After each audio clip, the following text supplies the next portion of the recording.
Oi, gente, tudo bem? Boa tarde, boa noite, né? Na verdade, esse vídeo ele é gravado de tarde, mas ele sai pra vocês à noite, aí, às 18 horas, eu acho, não sei.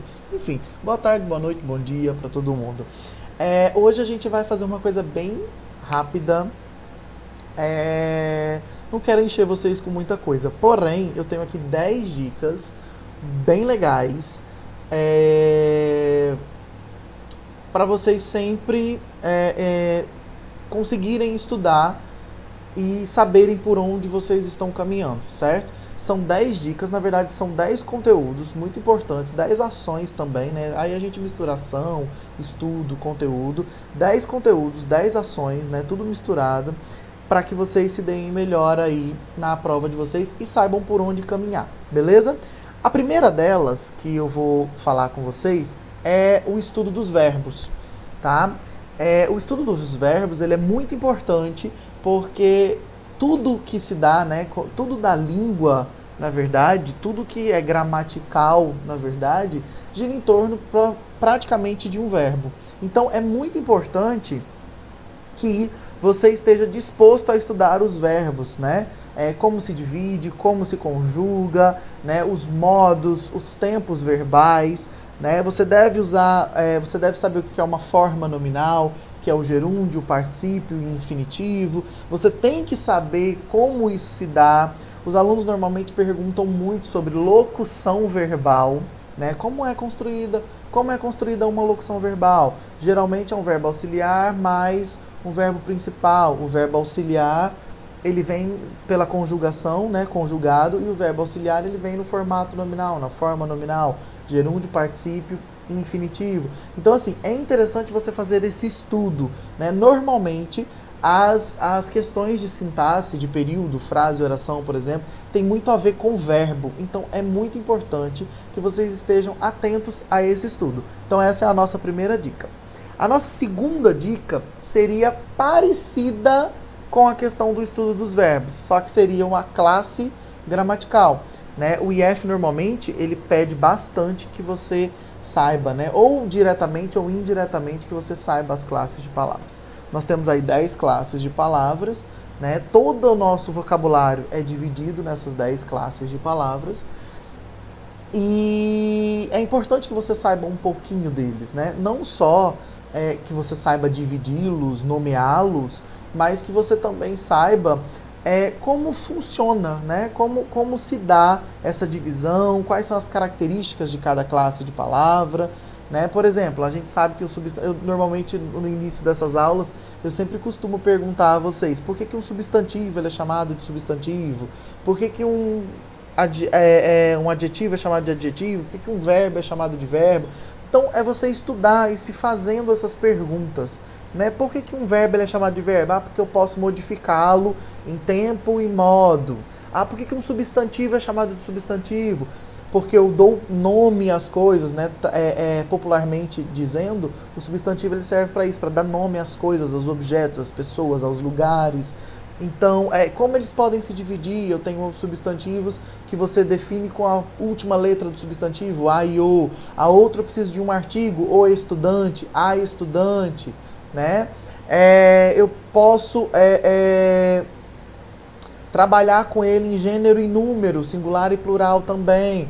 Então, assim, é importante que você entre nessa vibe e que você saiba as construções, as possíveis construções, na verdade, do que seria essas classes de palavras. Lembrando que a gente tem 10 classes e no estudo, né, das classes, isso é chamado de morfologia. A gente tem a parte da morfologia, a gente tem a fonética, a fonologia, né, a morfologia, a sintaxe, a pragmática, a semântica. Então é importante que você saiba um pouquinho de cada um, mas como a gente está falando aqui de classe de palavra, eu queria chamar a atenção para a morfologia em si mesmo, a identificação dessas classes. Às vezes o IF pede isso também, certo? E aí a gente também, já aproveitando que a gente está falando disso, eu falo para vocês da terceira dica. Qual é a terceira dica? A terceira dica é sintaxe. Né? Se você já viu a forma, você agora precisa ver a função. Né? Normalmente, muitos outros exames trazem a questão da morfossintaxe, que são os dois juntos, né? É a forma e a função juntas. O IF normalmente ele separa isso e às vezes ele não separa, tá? Então é importante que vocês saibam tanto isso, né? Identificação separada, quanto essa identificação e essas funções juntas. E aí a sintaxe, a gente vai trabalhar muito com a questão da lógica das conjunções, das preposições, dos conectivos, que está também ligado muito à morfologia, né? Você saber a classificação para depois saber as funções desses conectivos, né? Lembrando que a gente tem umas pecinhas aí boas, né? Que alguns conectivos que eles mudam de acordo com os lugares em que eles estão e tudo mais. Então é muito importante vocês saberem direitinho, estudarem essa questão, tá bom? Da forma e da função. Forma, morfologia e função, sintaxe, beleza? E aí a gente vai para a nossa quarta dica. A nossa quarta dica é figuras de linguagem. O IF já cobrou muito pouco isso, muito pouco, o IFRN. Mas, como a gente está falando, aqui, gente, eu estou falando do IFRN, mas a gente acaba também entrando em outros IFs aí do Brasil inteiro. Né? Os editais nesses aspectos de conteúdo, eles são muito parecidos, mas as provas elas vão mudar. É o que eu sempre comento com os meus alunos, que o IFRN, a prova do IFRN daqui do estado, é uma prova muito gramatical, ela é muito categorizada, né? Ela é muito... se tem muita gramaticalidade, você precisa saber as regras, né, as normas, é muito normativo. Já algumas outras provas, elas misturam a normativa com a questão da interpretação de texto. Aqui no IFRN a gente tem a parte de interpretação de texto, mas a gente tem a gramática pura também, tirada de alguma frase, alguma coisa. Mas o IFPE, por exemplo, a gente tem questões mais contextualizadas, algumas questões são mais contextualizadas, também tem essa diferenciação que é importante a gente dizer. E aí a gente entra na questão da figura de linguagem, que é a nossa quarta dica. Né? A nossa quarta dica fala exatamente da figura de linguagem. Então a gente tem figuras de linguagem muito presentes no dia a dia da gente, como a comparação, o paradoxo, a gradação, né? O exagero, às vezes, né? Que é a hipérbole, as metáforas. Então são figuras de linguagem que a gente usa no nosso dia a dia e que não é interessante a gente dar uma olhada. Tá chovendo e tá chovendo muito. É interessante a gente dar uma olhada que faz parte do nosso dia a dia e pode sim cair na prova. Eu não vi muitas questões sobre isso, porém, tá vendo? O pulo do gato é esse, né? Se você só estudar o que mais cai, pode ser que o ano que você está fazendo caia aquilo que nunca caiu, que está no edital, mas que nunca caiu, ou que está no edital, mas caiu pouco. Então é importante que você contemple todo o edital. E essas 10 dicas que eu estou trazendo para vocês é justamente esse conjunto de ações e esse conjunto de conteúdos que podem facilitar o estudo, inclusive, de outros conteúdos que estão no edital. Então, a partir do momento que você estuda, por exemplo, figuras de linguagem, você vai saber intenções comunicativas, você também vai entrar na questão das características de um determinado gênero textual, de um tipo de texto. Então, você vai entrando em outras questões que vão te ajudar a estudar outros conteúdos, inclusive. Então, nada do que eu estou falando aqui é perdido para nenhuma prova do que você for fazer, tá certo? Principalmente dessa categoria de IFs, tá bom?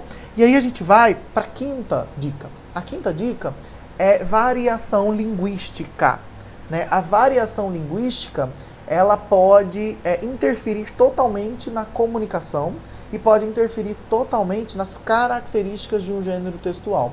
Então eu tenho características mais populares, né, de fala, né? Eu tenho características mais cultas de escrita e assim por diante, né? Então é importante, por exemplo, o IF adora trazer tirinha, charge. Então esses gêneros, eles brincam com essa variação linguística, dependendo do contexto que está ali na tirinha, né? Ou dependendo do contexto que está na charge. Ele brinca com o dizer de algum político, ele brinca com o dizer de alguma situação da sociedade. Então é importante que você saiba exatamente categorizar e mais do que categorizar eu acho que não é a palavra correta, mas eu acho que vocês devem saber analisar o que aquelas palavras elas trazem no âmbito de variação da linguagem. Então, por exemplo, é uma coisa mais oral, é uma coisa mais culta, escrita, formalidade, informalidade. Tudo isso vocês precisam levar em consideração ao analisar a questão da variedade linguística. E aí aqui a gente entra também na questão do receptor e do emissor da mensagem. Então você pode caminhar um pouco sobre um conteúdo que o IF traz muito, que é a intenção comunicativa. Aqui a gente também vai poder trabalhar um pouco sobre essa intenção comunicativa. Qual é a intenção do meu leitor? Qual é a intenção do meu escritor? Qual é a intenção do meu falante? E sempre, eu acho que nesses últimos anos aí, o IF sempre cobra a questão do que o autor, segundo o texto, né, tem sempre essa expressão, segundo o texto tal, ou ele cobra qual é a intenção comunicativa do gênero textual. Então, é importante ficar atento a isso. E aí, já que a gente está falando de gênero textual, intenção comunicativa do gênero, vem o sexto item super importante, que seria o item do gênero textual. A gente tem uma diferença muito grande entre gênero textual e tipo textual. Né? A gente já conversou sobre isso em várias aulas, inclusive presenciais, quando era possível, né? Antes desse isolamento, dessa quarentena. E o gênero textual, ele é vinculado a uma coisa mais macro, né, a características mais macro, ou seja, grandes, né, visíveis, mais visíveis, né, digamos, visíveis ao olho nu, e ela está ligada ao social. Então, você vai, de acordo com a sua intenção, de acordo com o que você deseja, você vai selecionar aquele determinado gênero, né? Já o tipo, ele está ligado a outras coisas que vai me levar, inclusive, ao sétimo item aqui da nossa conversa. Mas eu vou voltar um pouquinho nesse 6, que é o gênero textual, e vou falar um pouquinho para vocês quanto a isso. Por exemplo, a gente tem N, é incontável, tá? São incontáveis os gêneros textuais. Então, mas a gente meio que categoriza. Por exemplo, a gente tem gêneros argumentativos, como o artigo de opinião, a dissertação argumentativa, a carta argumentativa, o próprio editorial pode ser considerado. Né? Então a gente tem aí alguns gêneros que são gêneros que estão na esfera de gênero argumentativo. Nós temos os gêneros narrativos, como conto, fábula, né? A própria anedota, que é uma piada. Então a gente está aí na categoria de narração. Então a gente tem algumas categorias macro dentro dos gêneros discursivos e a gente pode estabelecer algumas relações aí importantes. E aí, a partir disso, a gente vai para o nosso sétimo... entre o sexto e o sétimo. A tipologia textual, na verdade, ela tem a ver com as características internas dos textos e os recursos que você usa, né? Mas esses recursos, eles também podem ser recursos linguísticos mais específicos. Então vamos lá. Gênero, a gente está entre o item 6 e o item 7, na verdade, né? O item 6 é gênero textual, que eu acabei de explicar para vocês que é uma coisa mais social, de intenção. Né? E aí, a partir disso, se constrói características gerais. Mas as características micro mais específicas estão dentro dos tipos textuais, que são 5, tá? Narração, descrição, dissertação expositiva, dissertação argumentativa, que a gente chama atualmente de argumentação, né? Ou de exposição. Então tem esses dois tipos de texto. E a injunção. Cada um deles tem tem suas características peculiares, né? A narração, por exemplo, eu tenho a presença de muitos verbos de ação, né? A questão de sequência de ações, ele fez isso, ele fez aquilo, ele matou isso, matou quem, matou... Então eu tenho uma sequência de ações que me permite dizer que aquele texto, ele conta uma história, né? Além das questões mais pontuais, como personagens, clímax, tempo, espaço, isso tudo pode ser medido através de ações e de verbos, por exemplo, tá? Aí a gente tem a descrição. Eu nem ia falar muito sobre isso, mas já que a gente já entrou nesse aspecto, eu vou detalhar um pouquinho para vocês, só um pouquinho. A descrição, ela tem muita presença de verbos de ligação, porque eles precedem os adjetivos. Então a gente tem muitos adjetivos. E aí aqui a gente vai falar da caracterização objetiva e da caracterização subjetiva. A caracterização objetiva, ela parte do pressuposto de que, por exemplo, eu chamo esse copo de verde, esse é um canudo verde. Então, isso daqui, a maioria das pessoas, né, de maneira social, elas veem que isso daqui é uma cor verde, né? Socialmente aceito que isso é verde. Inclusive, vou aproveitar para tomar uma água. E já a caracterização mais subjetiva é você, por exemplo, dizer que alguém é feio ou bonito. Né, que vai depender do que você acha bonito, do que você acha feio. É uma coisa muito subjetiva, das suas impressões, né, das suas experiências, né? Então depende de muitas outras coisas, além de só determinar socialmente alguma coisa, tá? A gente tem a dissertação argumentativa e expositiva, que são diferentes. A exposição, ela não defende pontos de vista, né? Já a argumentação, ela defende pontos de vista e pode vir escrito em terceira pessoa, singular e plural, dependendo do teu gênero textual. A gente tem a injunção, que é a presença de verbos no imperativo, né? Bata, mexa, faça, gênero textual, exemplo, a receita, né? A própria receita, o manual de alguma coisa que você compra, uma TV, um móvel, alguma coisa que você precisa montar ou ligar. Então, essas coisas são exemplos de tipos textuais, de sequências textuais injuntivas. Tá? Lembrando que um gênero textual ele pode ser formado por mais de um tipo. Exemplo, o conto. O conto é um gênero textual tipicamente, ou seja, predominantemente narrativo, mas dentro dele eu tenho sequências descritivas, por exemplo. Né? Que, por exemplo, eu posso descrever um local, um lugar, ou uma pessoa, ou o psicológico dessa pessoa. Né? Então, aí eu tenho uma caracterização e uma sequência descritiva.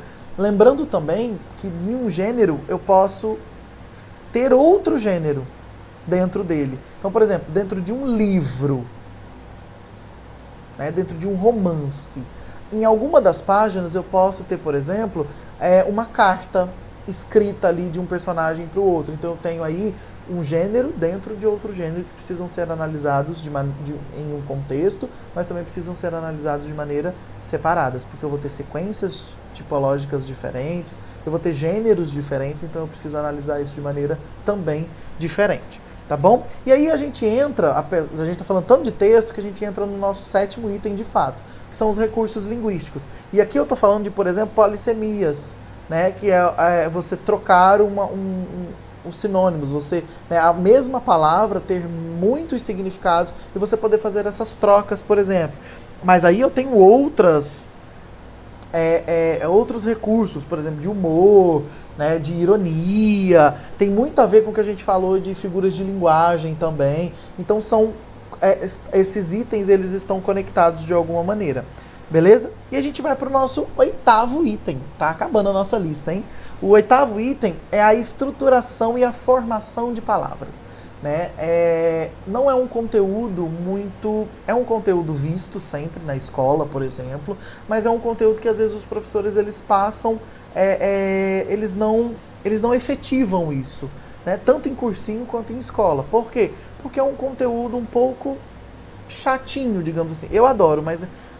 muitas pessoas não gostam desse conteúdo de formação. Então você entender como é a construção da palavra, como é que você vai estudar as classes se você também não estuda como é formado, né? Onde tem o radical, onde tem o tema, né? Como se forma os dois, o que é vogal temática, né? A partir desse radical, como eu posso formar outras palavras, aí vem a composição e a derivação, né? Então assim, eu tenho aí questões bem interessantes da língua, inclusive curiosidades, né, que você pode encontrar a partir desse estudo de formação e processo de formação de palavras, tá bom? E aí a gente vem num dos itens que eu acho mais importante, né, que é a linguagem verbal e a linguagem não verbal, que é o nosso 9º item. O nosso 9º item fala exatamente das linguagens que se tem no mundo, que é a linguagem verbal e a linguagem não verbal. A linguagem verbal é aquela que pode ser tanto oral quanto escrita. Verbal não quer dizer só de fala não, tá, gente? Pode ser escrita também. E a linguagem não verbal é aquela de signos, de significados através de símbolos, né? Desculpa, não de signos, mas de símbolos, né? Então, por exemplo, se você vê uma plaquinha com um celular desenhado e uma faixa vermelha em cima dele, você sabe que ali não é permitido, você sabe por meio dessa linguagem não verbal a intenção comunicativa que é não permitir o uso de celular ali naquele ambiente, né? O cigarro também com uma tarjazinha vermelha, não é permitido fumar ali. Então, assim, através dessas linguagens a gente tem os significados na nossa sociedade e a gente pode se comunicar, ter uma comunicação efetiva dentro da nossa sociedade, entre pessoas diferentes e tudo mais, entre etnias diferentes, entre países diferentes, culturas diferentes, tudo através dessas linguagens verbais e não verbais e esse aprendizado de língua. Tá? E por último, a gente vai para o nosso 10º item. Mas antes do nosso 10º item, eu vou te pedir para você, inclusive, me seguir nas redes sociais, porque, como dizem os meus alunos, eu sou biscoiteiro. E eu confesso que eu sou biscoiteiro mesmo, afinal, é bom ser visto, né? Quem diz que não gosta é mentira. Eu vou pedir para vocês me seguirem nas minhas redes sociais. Eu Luiz Reis, tanto para o Twitter quanto para o Instagram, tá certo? E aí a gente vai para o nosso 10º item. O nosso 10º item são livros. E aí é uma categoria, um item mais geral, né? Livros. Livros. Quais são os livros que eu posso ler? Quais são os livros que eu posso ter em casa? Quais são os livros que vão me auxiliar a ter um vocabulário melhor? Afinal, vocês também a gente não pode esquecer que essas dicas, elas não são dicas apenas de gramática, apenas da prova gramatical, da prova de português. A gente também está falando da prova de matemática e a gente também pode estar falando da prova de redação. Professor, mas prova de matemática, gente, vocês precisam interpretar o que as questões estão pedindo. Então vocês precisam, se eu peço para você encontrar o X, você precisa saber primeiro você precisa saber que eu quero que você encontre o X. Então você precisa ler a contextualização para você entender aquilo e poder fazer inclusive o cálculo. Então tudo passa pela linguagem, pela língua, pelo entendimento, pela compreensão, certo? E além disso, a questão do vocabulário e a da escrita na redação. Qual é a sua contextualização de redação que você vai botar? Então você pode usar livro, você pode usar citação, você pode usar série. E aí vem a novidade. O nosso próximo vídeo, né? Hoje, dia 17, eu estou gravando no dia 16, na verdade, mas esse vídeo sai no dia 17. Hoje, no dia 17, vocês estão vendo essa listinha de 10 itens que eu estou colocando aqui para vocês. Mas, na próxima semana, que é na próxima sexta-feira, quando eu for gravar o vídeo, que eu preciso lembrar inclusive disso, que é dia 24 de julho, eu vou colocar aqui para vocês dicas de livros, séries e filmes. A gente vai discutir um pouquinho aqui, né? Inclusive eu já pedi algumas dicas aí para os meus alunos aí nas salas que a gente tem virtual, né? Nas salas virtuais, para a gente poder para eu poder fazer uma listinha legal aqui de livros, filmes e séries. E aí eu vou misturar, certo? Eu acho que eu vou fazer 5 filmes, 5 livros e 5 séries, tá certo? Aí qualquer coisa você deixa o seu comentário aqui dos filmes, dos livros, das séries que você anda assistindo, que você anda lendo, pra gente poder, pra eu poder pegar, dar uma olhada e poder fazer um compilado bem legal para indicações, certo? Aí a gente vai ver indicações que todo mundo pode ter acesso pela internet, seja de livro, seja de filme, ou que você possa ter alguma assinatura, ou que você já tenha alguma assinatura, né? Como determinadas plataformas aí, né? De streamings chique, que você pode, de vídeo, de música, que vocês podem também acessar e assistir, e livros que vocês podem baixar ou até mesmo comprar, certo? Sem também prejudicar o isolamento e a quarentena. Beleza? Mas a dica 10 é justamente isso. Aí a dica 10 ela vai se estender para o dia 24, que é o próximo vídeo da gente. Que é justamente falar um pouco sobre livros, filmes e séries, certo? Como eu posso expandir o meu vocabulário. Mas, se você ainda não começou a ler nada, se você ainda não começou a ver nada, comece. É uma ótima oportunidade nesse isolamento, nessa quarentena, de vocês começarem a pesquisar um pouco de livros, um pouco de contos. Tem contos maravilhosos, inclusive já vou deixar uma dica muito legal. Tem um conto que eu amo, ele é muito fácil de ler e ele é bem curtinho, acho que deve ter umas 4, 5 páginas, eu acho, né? Não tenho certeza. Depende da edição que você pegar. É um conto que você pode baixar da internet mesmo, chama Venha Ver o Pôr do Sol. Ele é de Lígia Fagundes Telles. Eu amo esse conto, é um conto de terror, de suspense, na verdade, né? Conta a história de um casal de namorados que vai ver o pôr do sol no cemitério. E aí acontecem algumas coisinhas estranhas lá. Aí vocês vão lá, leem e, inclusive, depois de ler, vocês podem até comentar se vocês gostaram aqui, ou a gente comenta nas nossas aulas também, tá bom? Mas não deixa de colocar aqui na caixinha de comentário se você leu o Venha Ver o Pôr do Sol, se você gostou, e também algumas dicas de filmes, livros e séries pra gente poder fazer um compilado bem legal. E na próxima semana eu trazer um vídeo a respeito disso pra te indicar algumas coisas e a gente poder discutir também algum material desse, para você ter um pouco mais de vocabulário e para você ter um pouco mais de repertório para suas escritas, para suas falas, para você poder se comunicar melhor e para você também escrever melhor, porque isso também é indício de quem lê bastante, quem vê bastante as coisas, também escreve bem, tá bom? Um grande beijo, me segue nas redes sociais, @euluizreis, tanto Twitter quanto Instagram, né? Curte esse videozinho aqui para eu saber que vocês estão assistindo, que vocês estão gostando, afinal, não é só alunos do IAP que assistem esses vídeos, então eu quis trazer uma coisa mais abrangente, que pudesse nortear, inclusive, quem não é aluno do IAP, tá certo? Um grande beijo, beijinho do professor Luiz e tchau, até a próxima, gente. Beijo e se cuidem, hein? Bom final de semana para todo mundo. Tchau!